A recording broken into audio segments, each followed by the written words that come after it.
हम लोग last class में पढ़े थे कि कई एक बेसिक कंपोनेंट है, जैसे basic salary, fees, commission, bonus, ये सब फुल्ली टैक्सेबल है। अगर तुमको कहीं पे कोई as a salary, basic salary मिल रहा है वो टैक्सेबल है, फीस, कमीशन, बोनस मिल रहा है वो टैक्सेबल है। ग्रेचुटी के लिए हम लोग कल एक नियम पढ़े थे कि ग्रेचुटी में हम लोग क्या पढ़े थे कि अगर वो कवर्ड अंडर ग्रेचुटी एक्ट है, वेट, हाँ, अगर वो ड्यूरिंग द सर्विस ग्रेचुटी उठाता है तो फुल्ली टैक्सेबल है, रिटायरमेंट के बाद उठाता है तो गवर्नमेंट एम्प्लॉई है तो फुल्ली टैक्सेबल है, अदर कोई भी है तो उसके लिए फिर दो कंडीशन है कैलकुलेशन का।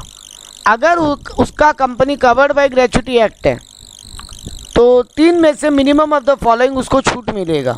Actual amount received ₹20 lakh statutory amount and 15/26 into completed year of service into salary per month. यहाँ सैलरी का मतलब है लास्ट महीना में जो बेसिक प्लस डीए वो लिया था।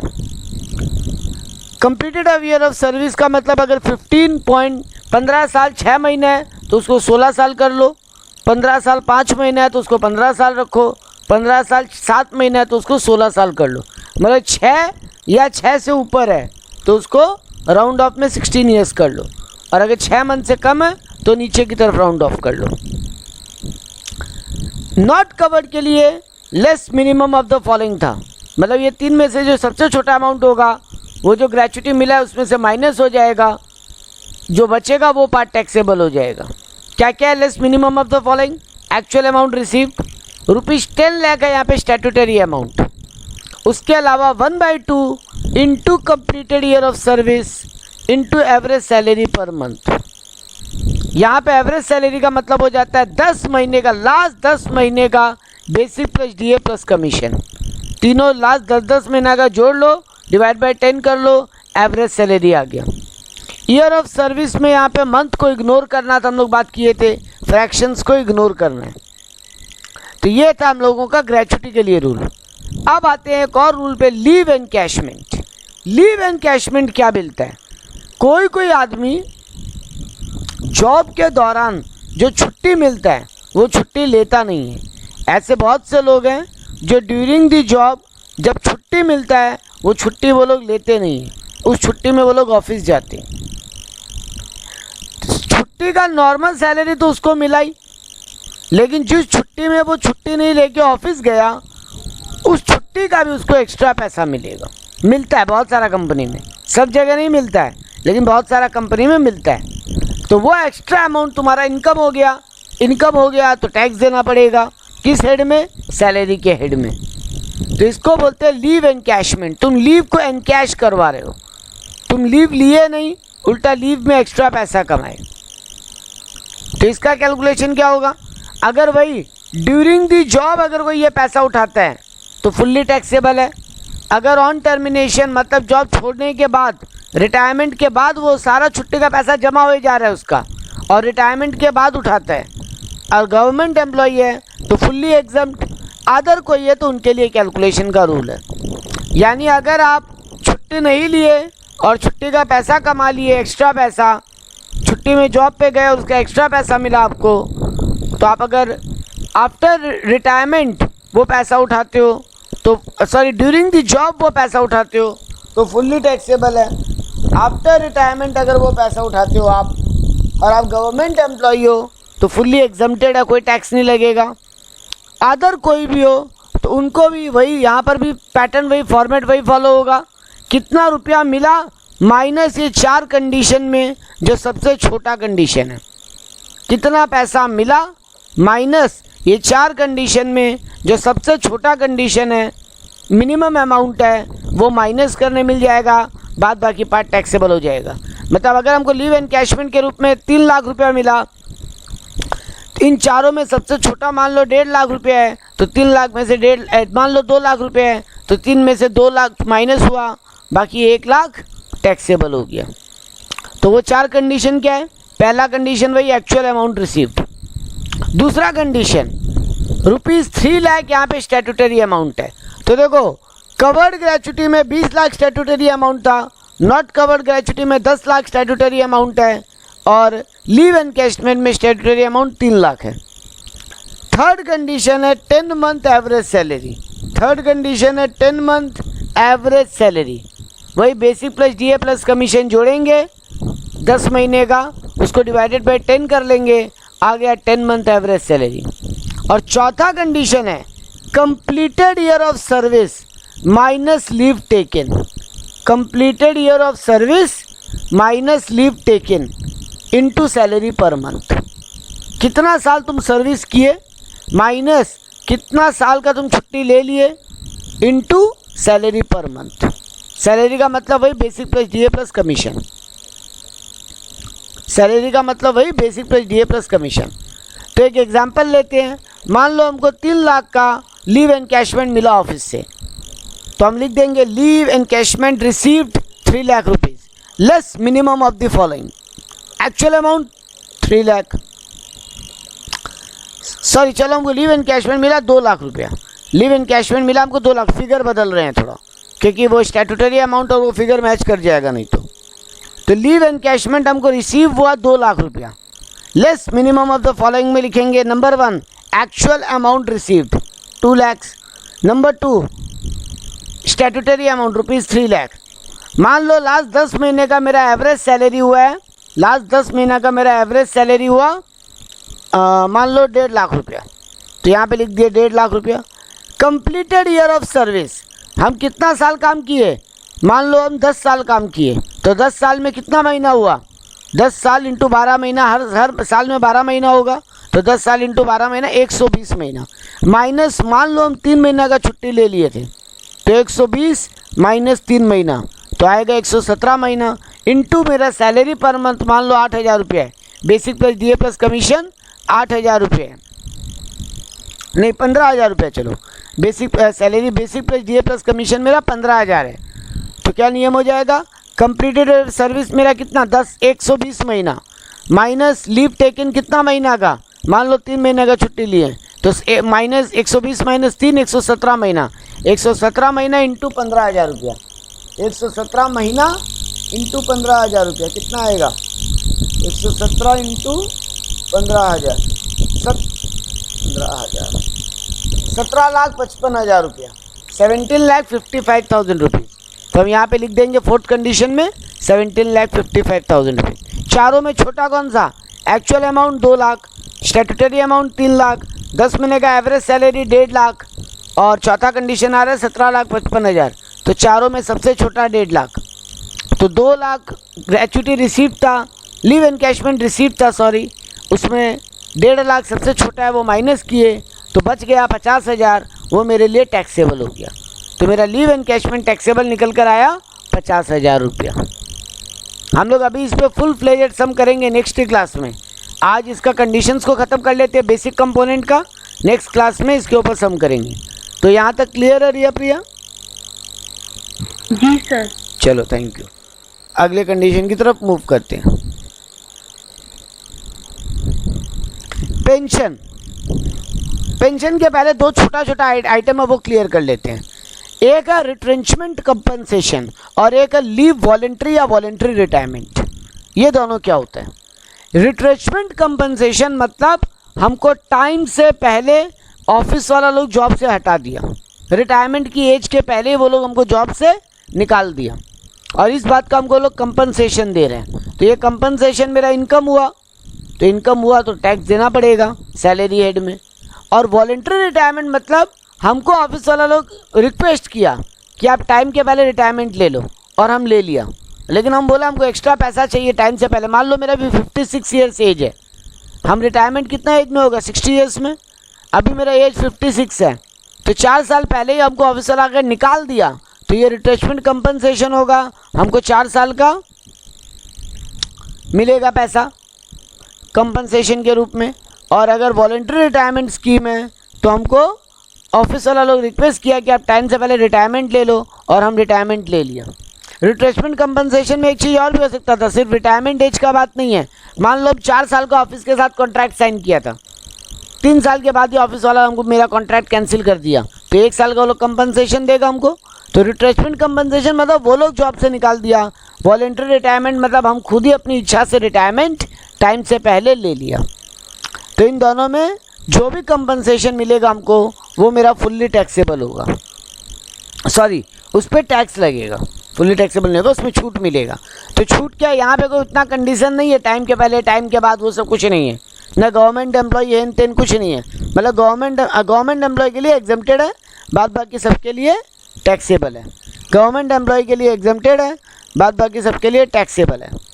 तो कैसे सॉल्व करेंगे, वैसे ही रिट्रेचमेंट कंपनसेशन रिसीव्ड। मान लो मेरा 5 साल का जॉब एग्रीमेंट था, हमको 3 साल में वो लोग निकाल दिया, तो 2 साल का वो लोग हमको कंपनसेशन देगा, क्योंकि टाइम के पहले वो लोग अपना एग्रीमेंट कैंसिल किया है। मान लो वो लोग ये 2 साल का हमको 6 लाख रुपया दिया, तो हम लिखेंगे retrenchment compensation received 6 lakh rupees less exempted minimum of the following. Actual amount received यानी 6 लाख, स्टैट्यूटरी अमाउंट यहाँ पे 5 लाख है। तो देखो, कवर्ड ग्रेच्युटी में 20 लाख था, नॉट कवर्ड ग्रेच्युटी में 10 लाख था, लीव एनकैशमेंट में 3 लाख था, और यहाँ पे 5 लाख है, रिटायरमेंट में 5 लाख है। तो वॉलंटरी रिटायरमेंट अगर हमको दिया है तो फॉलो कैसे सॉल्व करेंगे। मान लो 6 लाख रुपया मिला है, तो लिखेंगे एक्चुअल अमाउंट रिसीव्ड या retrenchment compensation received 6 lakh rupees less minimum of the following. Actual amount received 6 lakh, statutory limit 5 lakh, और एक इंडस्ट्रियल डिस्प्यूट एक्ट के हिसाब से भी अमाउंट बताया जाता है। कई बार आपको टाइम से पहले जॉब से निकाला, बॉस ऑफिस बोल रहा है इतना कंपनसेशन मिलेगा, आप बोल रहे हो नहीं हम तो इतना नहीं लेंगे, हम तो इससे ज़्यादा लेंगे। तो एक इंडस्ट्रियल डिस्प्यूट एक्ट बोल के एक डिपार्टमेंट है, इंडस्ट्रियल डिस्प्यूट डिपार्टमेंट, वहाँ पे जाओ, वहाँ पे वो लोग सुनवाई करके वो लोग बताएगा आपको कितना कंपनसेशन मिलना चाहिए, वो लोग बताएगा। तो यहाँ एग्ज़ाम में आपको इंडस्ट्रियल डिस्प्यूट का अमाउंट दे देगा कि वो लोग कितना बताए।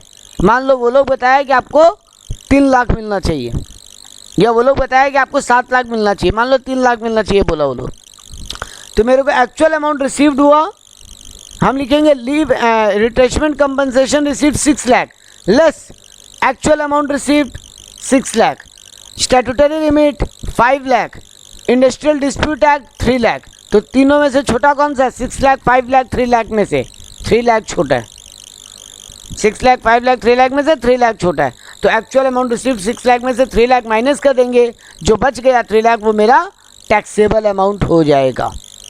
वैसे ही वॉलंटरी रिटायरमेंट, अगर हम टाइम से पहले रिटायरमेंट लेते हैं तो इसमें भी वॉलंटरी रिटायरमेंट अमाउंट रिसीव्ड, मान लो हमको टाइम से पहले रिटायरमेंट का लोग 8 लाख रुपया दिया, तो हम लिखेंगे voluntary retirement amount received 8 lakh less minimum of the following. यहाँ पे 2 ही क्राइटेरिया है, या तो जितना कंपनसेशन मिला या फिर 5 लाख। मतलब दोनों रिटायरमेंट की क्राइटेरिया में स्टैट्यूटरी लिमिट 5 लाख ही है, तो जितना कंपनसेशन मिला या फिर 5 lakh, which ever is lower हमको माइनस करने मिल जाएगा। कितना कंपनसेशन मिला, 8 लाख, तो 8 लाख या 5 लाख दोनों में से जो छोटा है, 8 लाख 5 लाख में से 5 लाख छोटा है, तो हमको 8 लाख में से 5 लाख माइनस करने मिला, बाकी 3 लाख मेरा वॉलंटरी रिटायरमेंट के हिसाब से टैक्सेबल हो गया। क्लियर है ये? हाँ सर क्लियर है। चलो आखिरी बेसिक कंपोनेंट पढ़ते हैं, पेंशन फंड। पेंशन क्या होता है, रिटायरमेंट के बाद मंथली थोड़ा थोड़ा पैसा करके मिलता है, रिटायरमेंट के बाद मंथली थोड़ा थोड़ा करके पैसा मिलता है। अब पेंशन का कहानी में आपको 2 बात बताते हैं। मान लो आपके नाम पे टोटल पेंशन 25 लाख रुपया जमा हुआ। अब क्या हुआ, आप रिटायर हुए, आपके पास 2 ऑप्शन है, या तो वो 25 लाख आपको हर महीना थोड़ा थोड़ा करके मिलता रहेगा मंथली बेसिस पे, या आप उस 25 लाख में से थोड़ा अमाउंट एक बार में उठा लो और बाद बाकी अमाउंट आपको मंथली करके मिलता रहेगा। मान लो हम 7 लाख रुपया तुरंत उठा लिया, बाकी 18 लाख रुपया हम बोलो को बोला हमको मंथली करके थोड़ा थोड़ा दे दो। मेरे नाम पे पेंशन फंड में टोटल 25 लाख रुपया जमा हुआ मेरे एग्जाम्पल में, इसमें से 7 लाख हम एक बार में उठा लिया, इसको बोलते हैं अनकम्यूटेड पेंशन, सॉरी इसको बोलते हैं कम्यूटेड पेंशन। हम एक बार में जो उठा लिया उसको बोलते हैं कम्यूटेड पेंशन, और जो हमको मंथली मंथली करके मिलता है उसको बोलते हैं uncommuted pension. Uncommuted pension fully taxable होता है, आपको मंथली मंथली करके जो पेंशन मिलता है वो फुल्ली टैक्सेबल होता है। अब आ जाते हैं कम्यूटेड, यानी आप एक बार में जो पैसा उठा लिए ब्लॉक में। अगर आप गवर्नमेंट एम्प्लॉई हो तो आपको एग्जम्प्टेड है, आप अदर देन गवर्नमेंट एम्प्लॉई हो, अब उसमें आपको 2 क्राइटेरिया, कैलकुलेशन का 2 क्राइटेरिया। क्या आपको ग्रेच्युटी भी मिल रहा है साथ में, क्या आपको ग्रेचुटी नहीं मिल रहा है साथ में? अगर आपको ग्रेचुटी मिल रहा है तो आपको जितना रुपया आप एक बार में उठा लिए माइनस एक्चुअल अमाउंट रिसीव्ड या 1/3 of total pension. Total pension यानी 25 लाख का 1/3। मान लो हम यहाँ पे 8 लाख रुपए एक बार में उठा लिया था। हम एग्जांपल लिया था कि हम 25 लाख रुपया मेरा पेंशन है, हम 8 लाख रुपए एक बार में उठा लिया, बाकी 17 लाख रुपया हम बोला 7 लाख रुपया हम एक बार में उठा लिया, बाकी 18 लाख रुपया हम बोला हमको मंथली करके उसको ब्रेकअप करके दे दो। तो जो मंथली ब्रेकअप मिला उसको अनकम्यूटेड बोलते हैं, वो फुल्ली टैक्सेबल हो गया। और जो हम एक बार में ब्लॉक में उठा लिया, अगर हम गवर्नमेंट एम्प्लॉई है तो मेरे लिए एग्जम्प्टेड है, और अगर हम अदर देन गवर्नमेंट एम्प्लॉई है और हमको ग्रेचुटी मिल रहा है तो कैसे कैलकुलेशन होगा? हम लिखेंगे commuted pension 8 lakh rupees less actual amount received 8 lakh and 1/3 of total pension. 1/3 कितना होता है 25 लाख का? 25 लाख का 1/3 होगा 6,25,000, नहीं 25 लाख का 1/3 8,33,000। 8,33,000, तो 8 लाख और 8,33,000 विच एवर इज लोअर हमको माइनस करने मिला, यानी 8 लाख के माइनस करने मिला, यानी ज़ीरो टैक्स देना पड़ा। ज़ीरो टैक्स देना पड़ा कम्यूटेड पेंशन के ऊपर। देखो मेरा एग्जांपल हम रिपीट करते हैं। 25 लाख मेरा टोटल पेंशन बन रहा था, हम 8 लाख एक बार में उठा लिया, बाकी 17 लाख वो लोग को बोला तोड़ के दे दो। वो लोग हमको 8 लाख एक बार में दिया, और अगर हमको ग्रेचुटी भी मिल रहा है साथ में, तो कैलकुलेशन कैसे हुआ? Actual amount pension received 8 lakh rupees less minimum of the following. तो 8 लाख या फिर 1/3 ऑफ 25 लाख। 25 लाख का 1/3 कितना होता है? 8,33,000। तो 8 लाख और 8,33,000 विच एवर लोअर माइनस करने मिलेगा, मतलब 8 लाख माइनस करने मिलेगा। तो 8 लाख में से 8 लाख माइनस हुआ, हमको ज़ीरो टैक्सेबल हो गया। एक और एग्जांपल को पलट देते हैं। मान लो हम 10 लाख रुपए एक बार में उठा लिया, और बाकी 15 लाख वो लोग को बोला मेरा टोटल पेंशन 25 लाख बन रहा है, हम 10 लाख एक बार में उठा लिया, बाकी 15 लाख हम वो लोग को बोला हमको मंथली करके दे देना। तो 10 लाख एक बार में उठाया, तो यहाँ पर लिखेंगे actual amount receive 10 lakh, 1/3 of total pension यानी 1/3 ऑफ 25 लाख 8,33,000। तो 10 लाख और 8,33,000 में 8,33,000 सबसे लोअर अमाउंट हुआ, तो 10 लाख माइनस 8,33,000 तो आएगा 1,67,000 समथिंग, 1,67,777। वो हमको माइनस करने, वो उतना हमको टैक्सेबल हो जाएगा। और यही अगर हमको ग्रेचुटी नहीं मिल रहा है तो बाकी सब कुछ सेम, बस उस 1/3 की जगह हाफ हमको माइनस करने मिलेगा। तो अगर इसी एग्जांपल को अगर लें, 25 लाख हम टोटल ग्रेचुटी मिला, 10 लाख हम घर उठा के ले गया एक बार में, 10 लाख हम कम्यूट करके ले गया, तो लिखेंगे pension received 10 lakh less actual amount received और half of total pension. Actual amount received 10 lakh, half of total pension 25 lakh का हाफ 12.5 लाख, दोनों में से जो लोअर है वो माइनस करो, बैलेंस अमाउंट टैक्सेबल हो जाएगा। तो पेंशन में ये कैलकुलेशन है। तो हम लोग अब तक सैलरी में पेंशन पढ़े, रिट्रेचमेंट कंपनसेशन पढ़े, वॉलंटरी रिटायरमेंट पढ़े, लीव एनकैशमेंट पढ़े, ग्रेचुटी पढ़े। देखो इतना ही आइटम था आपके बेसिक कंपोनेंट में। बाकी जो basic salary, fees, commission, bonus, इस नाम से आपको कुछ भी मिले वो फुल्ली टैक्सेबल है।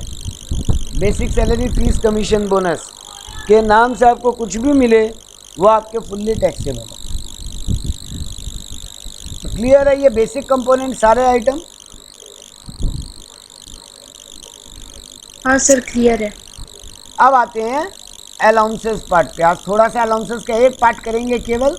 देखो ये पूरा पेज इतना सारा टाइप का अलाउंसेस हमको मिलता है, इतना सारा नाम का अलाउंसेस हमको मिलता है। हम अलाउंसेस को अलग अलग कैटेगरी में बांट दिया, और हम लोग आज थोड़ा सा अलाउंसेस का बात करेंगे, और नेक्स्ट क्लास से हम लोग पहले बेसिक कंपोनेंट का सम्स करेंगे और उसके बाद अलाउंसेस का सम्स करेंगे। देखो हम अलाउंसेस को 3 कैटेगरी में बांटा। General allowance, allowances of which deduction depend on actual expenditure. आपको अलाउंसेस क्या होता है, हम लोग क्या बोले थे, बॉस आपके हाथ में पैसा दे दिया। अलाउंसेस का मतलब बॉस आपके हाथ में सैलरी के अलावा कुछ एक्स्ट्रा पैसा दे दिया अलग अलग नाम से। तो कुछ अलाउंसेज ऐसे हैं जिनको जनरल कैटेगरी में रखा गया, हम याद करवा देगा एकदम। कुछ अलाउंसेज ऐसा है जो आपको जिसका कितना छूट मिलेगा वो आपका एक्चुअल एक्सपेंडिचर पे डिपेंड करे। आप जितना खर्चा किए उतना छूट मिल जाएगा, बाद बाकी टैक्सेबल हो जाएगा।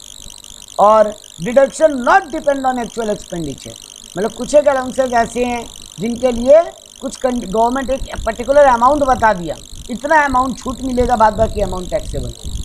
तो जनरल डिडक्शन में एक अलाउंसेस को छोड़ के, पहला वाला को छोड़ के बाकी सब फुल्ली टैक्सेबल है। जनरल अलाउंसेस में पहला अलाउंस को छोड़ के बाकी सब फुल्ली टैक्सेबल है। एक्चुअल एक्सपेंडिचर वाला में सब में जितना खर्चा करोगे उतना माफ, बाद बाकी पार्ट फुल्ली टैक्सेबल। और थर्ड वाला क्राइटेरिया जो deduction don't depend on actual expenditure या does not depend on actual expenditure, उनमें हर एक में गवर्नमेंट एक अमाउंट बता दिया, इतना रुपया माफ, बाद बाकी फुल्ली टैक्सेबल। तो देखो हम कैसे याद करेंगे, पहले हम एक बार लिस्ट पढ़ते हैं, जनरल अलाउंसेस का लिस्ट पढ़ते हैं। पहला अलाउंस का नाम है हाउस रेंट अलाउंस, HRA। आपको आपका बॉस घर का भाड़ा आपके हाथ में दे दिया कि जाओ अपना घर का भाड़ा चुका लेना। दूसरा है सिटी कंपनसेंट्री अलाउंस, आपको एक शहर छोड़ के दूसरा शहर में शिफ्ट होना पड़ा। टिफ़िन अलाउंस, आपका बॉस आपको खाने का अलाउंसेस दिया। मेडिकल अलाउंस, आपका इलाज का पैसा आपके हाथ में दे दिया। सर्वेंट अलाउंस, आपके घर में नौकर रखने का पैसा आपको आपके हाथ में दे दिया। एंटरटेनमेंट अलाउंस, आप घूमने फिरने गए, आपको उसके लिए आपका बॉस आपके हाथ में पैसा दे दिया। तो इनमें देखो हम हर एक वर्ड के नीचे अंडरलाइन किए, H के नीचे अंडरलाइन किया है, C के नीचे अंडरलाइन किया है, T के नीचे अंडरलाइन किया है, मेडिकल में M के नीचे अंडरलाइन किया है, सर्वेंट में S के नीचे अंडरलाइन किया है, एंटरटेनमेंट में E के नीचे अंडरलाइन किया। और हम इसको जोड़ के एक शॉर्टकट वर्ड बना दिया, HTC सेम। HTC सेम, HTC, H house rent allowance, T tiffin allowance, C city compensatory allowance, S servant allowance, E entertainment allowance, M medical allowance. HTC सेम, HTC सेम में H में कुछ कंडीशंस है, बाद बाकी सारे अलाउंसेस फुल्ली टैक्सेबल है। HTC सेम में H में कुछ कंडीशंस है जिनका अभी बात करने वाले हैं अगले 5 मिनट में। बाकी TC और सेम, HTC एक मोबाइल का नाम होता था इसलिए हम HTC रखा, और सेम SEM सेम, हम सेम का थोड़ा स्पेलिंग बदल दिया, SAME सेम होता है, हम SEM सेम कर दिया, ये गायब कर दिया स्पेलिंग से। ये सब फंडा याद करने का, वरना भूल जाओगे। इतना सारा कंडीशन है, किसमें कौन सा कंडीशन है याद नहीं रहता, इसलिए हम लोग ये शॉर्टकट बनाते हैं। HTC सेम, H का मतलब हाउस रेंट अलाउंस, उसमें कंडीशन है, देखो हम उसको डब्बा से बाहर कर दिया। बाकी TC और सेम को एक डब्बा में रखा और नीचे लिख दिया फुल्ली टैक्सेबल। T का मतलब tiffin allowance, C city compensatory, S servant, E entertainment, M medical. अब वो H का कंडीशन क्या है वो आज पढ़ते हैं, उसके बाद में यहीं पे आज का क्लास को स्टॉप करेंगे। H का कंडीशन क्या है, वही नियम, आपको कितना रुपया आपका बॉस हाथ में दिया, less minimum of the following. आपका कितना रुपया आपके हाथ में बॉस दिया, मान लो आपको HRA के रूप में बॉस बोला, लो हर महीना 3000 रुपया रखो और अपना घर का भाड़ा चुका देना। हर महीना तुमको बॉस 3000 रुपया देता है तुम्हारा घर का भाड़ा चुकाने में, तो साल का कितना मिला 36,000। तो हम लिखेंगे HRA received 36,000 less minimum of the following, actual HRA या फिर 50% ऑफ द सैलरी। सैलरी का मतलब यहाँ पे basic plus DA plus commission, तुमको बेसिक के नाम पे, DA के नाम पे, कमीशन के नाम पे जो साल भर में मिला उसका 50% छूट मिल सकता है। लेस, थर्ड कंडीशन क्या है, rent paid minus 10% of the salary. 3 criteria है छूट मिलने का। पहला क्राइटेरिया एक्चुअल HRA रिसीव, दूसरा क्राइटेरिया 50% ऑफ द सैलरी, तीसरा criteria rent paid minus 10% of the salary. मान लो एक बार के लिए हम एक एग्जाम्पल फ्रेम करते हैं, तुम्हारा बॉस तुमको 3000 रुपया पर महीना भाड़ा दे देता है, जाओ अपना घर का भाड़ा चुका लेना। तो 3000 × 12 तुमको 36,000 मिला, तो लिखोगे HRA receive 36,000 less minimum of the following. Actual HRA receive 36,000, 50% of the salary. मान लो मेरा basic plus DA plus commission तीनों मिला के हर महीना मेरे को 9,000 रुपया मिलता है। Basic plus DA plus commission मिला के 9,000 रुपया मिलता है। तो 9,000 इंटू 12 1,08,000 इंटू 50%, 54,000 आएगा सेकंड क्राइटेरिया का solution. 50% of basic plus DA plus commission. तो मेरा मान लो basic plus DA plus commission मिला के 9,000 रुपया महीना है। तो 9,000 इंटू 12 1,08,000, इसका 50% यानी 54,000। थर्ड कंडीशन क्या है? Rent paid minus 10% of the salary. मान लो हम अपने घर का 2,500 करके भाड़ा चुका रहे हैं। हम भाड़ा चुका रहे हैं 2,500 पर महीना। तो मेरा साल भर का भाड़ा कितना होगा? 30,000 रुपये। हम 2,500 रुपया पर महीना करके भाड़ा चुका रहे हैं। तो मेरा साल भर का भाड़ा हो जाएगा 30,000 रुपया। हाँ, 30,000। तो rent paid 30,000 minus 10% of the salary. अभी तो हम निकाला था basic plus DA plus commission मिला के साल का 1,08,000 रुपये है। 1,08,000 का 10% 10,800 रुपया। 1,08,000 का 10% 10,800 रुपया। 30,000 माइनस 10,800 19,200 आएगा थर्ड क्राइटेरिया का अमाउंट। तो हमको हम लिखे gratuity HRA received 36,000 less actual HRA 36,000, 50% of the salary यानी 54,000। और थर्ड क्राइटेरियन का मेरा सॉल्यूशन है 19,200। तो 36,000, 54,000, 19,200 तीनों में से जो छोटा है वो हमको छूट मिल जाएगा। बाद बाकी HRA मेरा टैक्सेबल हो जाएगा। तो तीनों में सबसे छोटा है 19,200। तीनों में सबसे छोटा है 19,200। तो 36,000 माइनस 19,200 मतलब 16,800 मेरा HRA टैक्सेबल हो जाएगा। अब यहाँ पे 50% वाला क्राइटेरिया के ऊपर हम एक स्टार लगाए। ये 50% है अगर आप मेट्रोपॉलिटन सिटी में रहते हो। तो मेट्रोपॉलिटन सिटी मतलब दिल्ली मुंबई कलकत्ता कोलकाता जिसको बोलते हो एंड चेन्नई। दिल्ली मुंबई कोलकाता चेन्नई, ये 4 सिटी में अगर आप रहते हो तो सेकंड क्राइटेरिया में 50% ऑफ द सैलरी होगा। अगर ये 4 को छोड़ के आप कहीं भी और रहते हो तो 40% ऑफ द सैलरी आपको छूट मिलेगी। If metro city then 40%, otherwise if metro city then 50%, otherwise 40%। ये आपको छूट मिल जाएगा। बाद बाकी अमाउंट आपके लिए टैक्सेबल हो जाएगा। तो HRA क्लियर है? जी सर क्लियर है। हाँ, तो अब बचा यानी हम लोग बोले थे जनरल क्राइटेरिया में HTC सेम आता है। H हम लोग पढ़ लिए। बाकी TC और सेम यानी tiffin allowance, city compensatory allowance, medical allowance, servant allowance, entertainment allowance, ये सब फुल्ली टैक्सेबल हैं। आज हम यहीं रोकते हैं आपको। तो आप इनको रिवाइज करो। नेक्स्ट क्लास में बाकी दोनों डिडक्शन कंप्लीट करते हुए हम लोग सम्स की तरफ मूव कर जाएंगे। ठीक है? Okay sir.